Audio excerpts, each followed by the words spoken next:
எல்லாருக்கும் வணக்கம். நம்ம எல்லாருக்குமே நல்ல விலை குறைஞ்சி ஃப்யூச்சரில் ரொம்ப விலை ஏற போகிற ஒரு பங்கு எதுன்னு தெரிஞ்சால் எவ்வளோ நல்லா இருக்கும். அந்த மாதிரி ஆசைப்படுறது உண்மைதான். ஆனால் அது அவ்வளோ ஈஸி கிடையாது. நம்ம எது வாங்குகிறோமோ அது கீழே போக ஆரம்பிச்சிடும், எது விற்கிறோமோ அது மேலே போக ஆரம்பிச்சிடும். ஸோ இன்றைக்கி நம்ம என்ன பார்க்க போகிறோம்னா, அந்த மாதிரி விலை குறைஞ்சி ஃப்யூச்சரில் நல்லா பிஸ்னஸ் நடந்து நிறைய வருமானம் தரக்கூடிய பங்குகள் எது, அதை எப்படி கண்டுபிடிக்கிறது, அது மட்டும் இல்லாமல் ஒரு 11 ஸ்டாக் அந்த மாதிரி இப்போதைக்கு கிடைக்கிறது அடுத்த வருஷம் நிச்சயமாக நல்லா மேலே போகும் அப்படின்னு நம்பிக்கை தரக்கூடியதா ஒரு 11 ஸ்டாக் அப்படின்னு சொல்லி மொத்தமாக பார்க்க போகிறோம். வாங்க பார்க்கலாம். இந்த வீடியோவை 3ஆக பிரிக்கலாம். ஃபஸ்ட்டு நம்ம அண்டர் வேல்யூ ஸ்டாக்கை கண்டுபிடிக்கிறது எப்படின்னு சொல்லி ஒரு 5 மெத்தட் பார்க்க போகிறோம். அதுக்கப்புறம் ஸ்க்ரீனரில் அதை எப்படி பார்க்கறது அப்படின்னு பார்க்க போகிறோம். அப்புறம் 3ஆவதா ஒரு 11 அண்டர் வேல்யூடு ஸ்டாக் அடுத்த வருஷத்துக்கு எப்படி நல்லா இருக்கும் 2025க்கு அப்படின்னு சொல்லி பார்க்க போகிறோம். இங்கிலீஷில் அண்டர் வேல்யூட் ஸ்டாக் அப்படின்னு சொல்லுவாங்க. அதை தான் நம்ம விலை சரிந்த விலை குறைந்த அப்படின்னு சொல்லலாம்.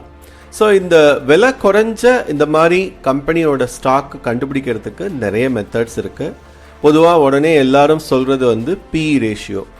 ஸோ PE ரேஷியோ அப்படின்னா என்ன அப்படின்னு சொல்லி நம்ம தனியாக ஒரு வீடியோவிலே போட்டிருக்கோம். ஸோ அந்த டீட்டெயில்ஸ் வேணும்னா அந்த வீடியோ லிங்க்கில் கொடுத்துருக்கேன், பாருங்கள். இப்போதைக்கு அதை பற்றி எக்ஸ்பிளைன் பண்ண போகிறதில்ல.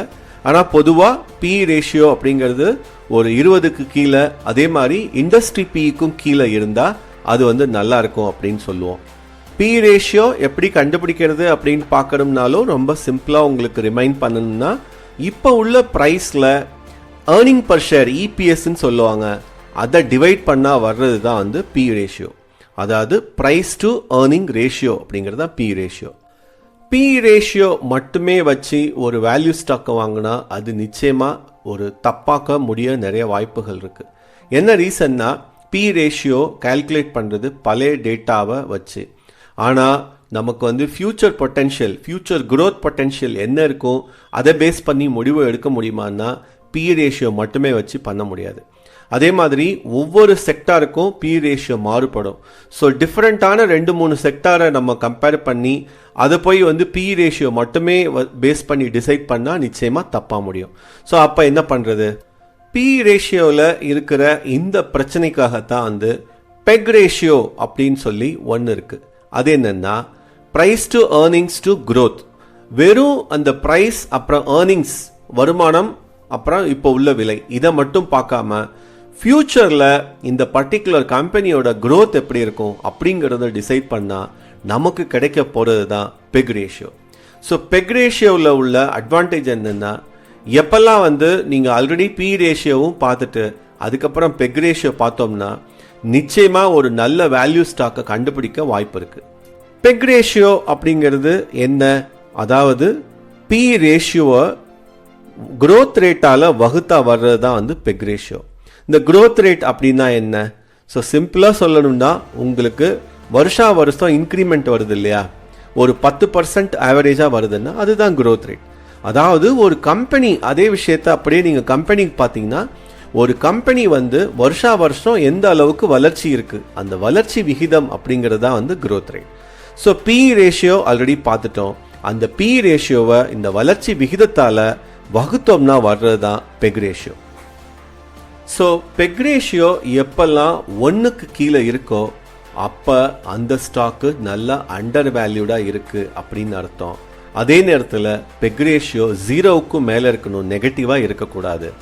அதே மாதிரி பெக் ரேஷியோ ஒரு 1 ஈக்குவலுக்கு டு 1 இருந்ததுன்னா அந்த பர்டிகுலர் ஸ்டாக்கு ஃபேராக ப்ரைஸ், அதாவது சரியான விலையில் இருக்குது அப்படின்னு அர்த்தம்.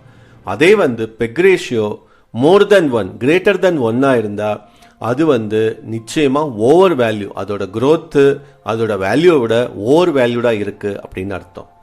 அப்புறம் ஒரு நல்ல வேல்யூ ஸ்டாக் கண்டுபிடிக்கிறதுக்கு இன்னொரு மெத்தட் சொல்லியிருந்தோம். அதுக்கு பேர் இன்ட்ரின்சிக் வேல்யூ, அதாவது உள்ளார்ந்த மதிப்பு. அதை டிஸ்கவுண்டட் கேஷ் ஃப்ளோவில் ஈஸியாக கண்டுபிடிக்கலான்னு சொல்லியிருந்தோம். ஸோ எப்பெல்லாம் ஒரு இன்ட்ரின்சிக் வேல்யூ, ஒரு ஸ்டாக்கோட இன்ட்ரின்சிக் வேல்யூ பல மடங்கு, அட்லீஸ்ட் ஒரு 2 மடங்காவது கரண்ட் ப்ரைஸை விட ஜாஸ்தி இருந்தால் அந்த ஸ்டாக் நல்ல விலை குறைஞ்சிருக்கு அப்படின்னு அர்த்தம். ஸோ 4ஆவதா யூஸ் பண்ணுற மெத்தட் வந்து புக் வேல்யூ, அதாவது புத்தக மதிப்பு அப்படின்னு சொல்லுவாங்க. ஸோ அது கண்டுபிடிக்கிறது ரொம்ப சிம்பிள் தான். அதாவது ஒரு கம்பெனியில் இருக்கிற மொத்தமாக இருக்கிற எல்லா அசட் சொத்துக்களை பொறுப்புகள், அதாவது லயபிலிட்டியை கழிச்சா கிடைக்கிறது ஷேர் ஹோல்டர் ஈக்விட்டி. அதை வந்து எத்தனை ஷேர்ஸ் வந்து அந்த கம்பெனியில் இருக்கோ அதால் வகுத்தா கிடைக்கிறது தான் புக் வேல்யூ. புக் வேல்யூவை பற்றி உங்களுக்கு நல்லா புரிய வைக்கிறதுக்கு நம்ம பழைய டீ ஷாப் எக்ஸாம்பிளுக்கே போகலாம். ஸோ உங்ககிட்ட ஒரு டீ கடை இருக்குது, அதோட மொத்த மதிப்பு 1,20,000. ஆனால் நீங்கள் வந்து ஒரு 20,000 ரூபா கடன் வாங்கியிருக்கீங்க அப்படின்னா உங்கள் மதிப்பு அதுக்கப்புறம் அது 1,20,000ல் 20,000 போச்சுன்னா இருக்கிற மிச்சம் 1,00,000 தான் வந்து உங்களுடைய புக் வேல்யூ. அதே வந்து உங்கள் டீ ஷாப் வந்து ஒரு 10 ஓனர்ஸ் இருக்காங்க அப்படின்னா அந்த 1,00,000 10ஆல் வகுத்தா கிடைக்கிறது, அதாவது 10,000 இருக்கு இல்லையா, அதுதான் வந்து ரியல் புக் வேல்யூ. ஸோ உங்களுடைய ஷேரோட கரண்ட் ப்ரைஸ் அதை புக் வேல்யூவோட கம்பேர் பண்ணுறது தான் ப்ரைஸ் டு புக் ரேஷியோ. எப்போல்லாம் அந்த ப்ரைஸ் டு புக் ரேஷியோ அல்லது பிபி ரேஷியோ 1க்கு கீழே இருக்கோ அப்போ அந்த கம்பெனியோட ஸ்டாக்கு விலை கம்மியாக இருக்குது அப்படின்னு அர்த்தம். ஸோ ப்ரைஸ் டு புக் ரேஷியோவோட பிரச்சனை என்னென்னா, எந்த கம்பெனியில் நிறைய வந்து சொத்துக்கள் இருக்குது, அதாவது லேண்டு, மெஷினரி, அந்த மாதிரி இருக்கிற கம்பெனிகளுக்கு புக் வேல்யூ ஜாஸ்தி இருக்கும். அதே வந்து ஒரு சாஃப்ட்வேர் கம்பெனி ஜாஸ்தி வந்து அதிகமாக இந்த அசட்ஸ் இல்லாமல் ரொம்ப சர்வீசஸ் ஓரியன்டாக இருக்காங்க இல்லையா, அவங்களுக்கு வந்து நிறைய அசட்ஸ் இருக்காது. அப்போ என்னாகும், நிச்சயமாக புக் வேல்யூ கம்மியாக இருக்கும். ஸோ புக் வேல்யூ இந்த ப்ரைஸுக்கு கம்பேர் பண்ணி சொல்கிறது எல்லா கம்பெனிக்கும் வந்து ரொம்ப ஈஸியாக அண்டர் வேல்யூ இருக்கா இல்லையா அப்படின்னு சொல்ல முடியாது. ஸோ இதுதான் வந்து இதோட ஷார்ட் கமிங். கடைசியாக 5வது method return on equity, return on capital employed. அதாவது உங்களோட பங்குலேருந்து எந்த அளவுக்கு ஒவ்வொரு பங்குக்கும் வருஷம் வருமானம் வருது அப்படிங்கிறதா வந்து ரிட்டர்ன் ஆன் ஈக்விட்டி. அதே வந்து எந்த அளவுக்கு நீங்கள் முதலீடு பண்ணியிருக்கீங்களோ அதில் எவ்வளோ வருமானம் வருது அப்படிங்கிறது தான் return on capital employed. So இது ரெண்டுமே பொதுவாக 15க்கு மேலே இருந்தால் நல்லா இருக்கும்னு தோணும். ஏன்னா ஒரு 15% இது வளர்ச்சி அடைஞ்சிட்ருக்கு, வருமானம் வருது அப்படிங்கிறது ரொம்ப முக்கியம். நம்ம ஒரு 5 மெத்தட் பார்த்துட்டோம். 5 மெத்தடில் 1 விட்டுட்டு 1 பண்ணாலும் தப்பாயிடும். அதே இந்த 5 மெத்தடையும் கம்பைன் பண்ணி நிச்சயமாக ஒரு நல்ல வேல்யூ ஸ்டாக் கண்டுபிடிக்க முடியும். நம்ம என்ன பண்ண போகிறோம் இன்றைக்கி, இந்த 5 மெத்தடையும் கம்பைன் பண்ணி 11 value stock, under valued value ஸ்டாக்கை கண்டுபிடிக்க போகிறோம். அதுக்கப்புறம் அதை வாட்ச் லிஸ்ட்டில் ஆட் பண்ண போகிறோம். இந்த 5 மெத்தடை நான் எக்ஸ்பிளைன் பண்ணுறதுக்கு இந்த ஸ்க்ரீனர் எக்ஸாம்பிள் எடுத்துக்கலாம். ஸோ நம்ம ஸ்க்ரீனர் போய் இந்த ஓஎம்சிஸ், அதாவது பிபிசிஎல், ஹெச்பிசிஎல், ஐஓசிஎல், அப்புறம் ரிலையன்ஸ் இண்டஸ்ட்ரீஸ், இவங்க தான் வந்து இந்தியாவில் ஆயில் மார்க்கெட்டிங் பண்ணுற கம்பெனி. அஃப்கோர்ஸ் ரிலையன்ஸ் மட்டும் வந்து ப்ரைவேட், மற்றதெல்லாம் வந்து பிஎஸ்யூஸ். ஸோ இதை எடுத்து பார்த்தோம்னா பிஇ ரேஷியோ படி பார்த்தா பிபிசிஎல் தான் விலை கம்மியாக இருக்குது. இந்த 4த்துக்குமே இண்டஸ்ட்ரி பிஇ ரேஷியோ 21.30. அதை கம்பேர் பண்ணாலும் கிட்டத்தட்ட ரிலையன்ஸ் தவிர மற்ற 3மே இண்டஸ்ட்ரி பியை விட கம்மியாக இருக்குது. அப்புறம் ஏர்னிங் பர் ஷேர், இபிஎஸ் எடுத்து பார்த்தோம்னா ரிலையன்ஸ் ஜாஸ்தியாக இருக்குது, ஆனால் அதே நேரத்தில் அதோட ப்ரைஸும் ரொம்ப ஜாஸ்தி. அப்படி பார்த்தாலும் ஏர்னிங் பர் ஷேர் ரொம்ப கம்மியாக இருக்கிறது ஐஓசிஎல், ஆனால் ரொம்ப ஜாஸ்தி, ரொம்ப நல்ல சிச்சுவேஷனில் இருக்கிறது பிபிசிஎல். அப்புறம் அதே நீங்கள் கொஞ்சம் இன்ட்ரின்சிக் வேல்யூ ஐவின்னு இருக்குது பாருங்கள், அதை பார்த்தாலுமே வந்து ஓரளவுக்கு வந்து கிட்டத்தட்ட கரண்ட் ப்ரைஸோட ஒத்து போகிறது வந்து பிபிசிஎல் மட்டும்தான். அதுக்கப்புறம் டிவிடெண்ட் ஈல்ட் எடுத்து பார்த்தோம்னா பிபிசிஎல், ஐஓசிஎல் மட்டும்தான், அந்த இந்தியன் ஆயிலும் பிபிசிஎல் மட்டும்தான் வந்து நல்ல நிலைமையில் இருக்குது. ஐஓசி கிட்டத்தட்ட ரொம்ப நல்ல டிவிடெண்ட் கொடுத்துட்ருக்கு. ஸோ அதுக்கப்புறம் return on equity, return on capital employed பார்த்தாலுமே உங்களுக்கு நல்லா தெரியுது, பிபிசிஎல் வந்து தனியாக தெரியுது. ஸோ அதுக்கப்புறம் கடைசியாக எந்த விஷயத்தில் நம்ம ரொம்ப ஈஸியாக ஒரு டெசிஷன் எடுக்க முடியும்னா பெக் ரேஷியோ. இந்த லாஸ்ட்டில் பிவிக்கு இருக்கு இல்லையா, பெக் ரேஷியோ, அதை எடுத்து பார்த்தோம்னா பிபிசிஎல் தான் இந்த 4த்தில் ரொம்ப கம்மியான விலையில், பி ரேஷியோவும் கம்மி, ஏர்னிங் பர் ரேஷியோ ஜாஸ்தி, நல்ல டிவிடெண்ட், அதே நேரத்தில் ரிட்டர்ன்ஸும் ரொம்ப நல்லா வருது. இப்போ என்டர் ஆகிறதுக்கு ஒரு நல்ல ஸ்டாக் எதுன்னு கேட்டால் பிபிசிஎல். நம்ம வீடியோவோட அடுத்த முக்கிய பகுதி இந்த 11 அண்டர் வேல்யூ ஸ்டாக் என்ன அப்படின்னு பார்க்கறது 2025க்கு. ஸோ நீங்கள் இன்னும் வந்து நம்ம சேனலை வந்து சப்ஸ்கிரைப் பண்ணலைன்னா சப்ஸ்கிரைப் பண்ணுங்கள். முக்கியமாக நான் இந்த 11 ஸ்டாக்கை வந்து ஒரு அனாலிசிஸ் பர்பஸுக்கு தான் உங்களுக்கு சொல்லிகிட்ருக்கேன். இதை வாங்குங்க விற்றுருங்க அப்படின்னு சொல்ல வரல.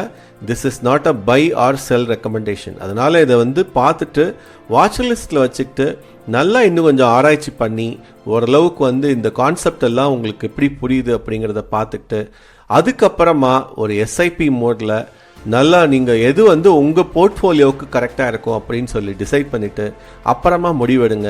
இந்த வீடியோவை பார்த்துட்டு உடனே வாங்காதீங்க, வித்துறாதீங்க. ரொம்ப ரொம்ப முக்கியம். நம்ம லிஸ்ட்டில் பார்க்க போகிற மொதல் கம்பெனி எலக்ட்ரோ ஸ்டீல் கேஸ்டிங். இவங்க ductile iron pipe, flange iron pipe அப்படிங்கிற பைப்புகளை கிரியேட் பண்ணுறதுல நம்பர் 1. இன்ஃபேக்ட் நம்ம ட்ரிச்சியில் இருக்கிற ஏர்போர்ட்டுக்கு கூட இவங்க சப்ளை பண்ணியிருக்காங்க. ராஜஸ்தானில் இருக்கிற ஃபோர்ட்டுக்கு கூட சப்ளை பண்ணியிருக்காங்க. இவங்களோட ப்ரெசன்ஸ் பார்த்தீங்கன்னா 100 நாடுகளுக்கும் மேலே இருக்குது. ரொம்ப நல்ல விதமாக வளர்ந்து வர்ற ஒரு கம்பெனி. இந்த கம்பெனியோட ஃபண்டமெண்டல்ஸ் பார்த்தீங்கன்னா ரொம்பவே நல்லா இருக்குது. 160 ரூபாய்க்கு கிடைக்குது. ரொம்ப சீப்பாக இருக்குது. பி ரேஷியோ ரொம்ப கம்மி, 11 தான். 31க்கு இண்டஸ்ட்ரி பிக்கு இது ரொம்ப கம்மி. Earning per share, ROE, ROC எல்லாமே சூப்பராக இருக்குது. புக் வேல்யூ, இன்ட்ரின்சிக் வேல்யூ நல்லா இருக்குது. டிவிடெண்ட் அவ்வளோவா கொடுக்கறதில்ல. ஆனால் அதோட பெக் ரேஷியோ பார்த்தீங்கன்னா 0.35, நல்ல என்ட்ரி பாயிண்ட். ரெடிங்டன் அப்படிங்கிற இந்த கம்பெனி பார்த்தீங்கன்னா டிஸ்ட்ரிபியூட் பண்ணாத ஐடி ப்ராடக்ட்ஸ் அண்ட் சர்வீசஸே இல்லைன்னு சொல்லலாம். இவங்க லிஸ்ட் ஆஃப் கிளைண்ட்ஸை பாருங்கள். எல்லாமே வந்து இவங்க தான் வந்து டிஸ்ட்ரிபியூட் பண்ணுறாங்க. Brands recognise as their distributor of choice அப்படின்லே சொல்லுவாங்க. கிட்டத்தட்ட 290 பிராண்ட் வந்து இவங்க சப்போர்ட் பண்ணுறாங்க. அது மட்டும் இல்லாமல் இவங்க சொல்யூஷன்ஸ், சர்வீசஸ், கிளவுட் பேஸ்ட் சொல்யூஷன்ஸும் ரொம்ப ஜாஸ்தி.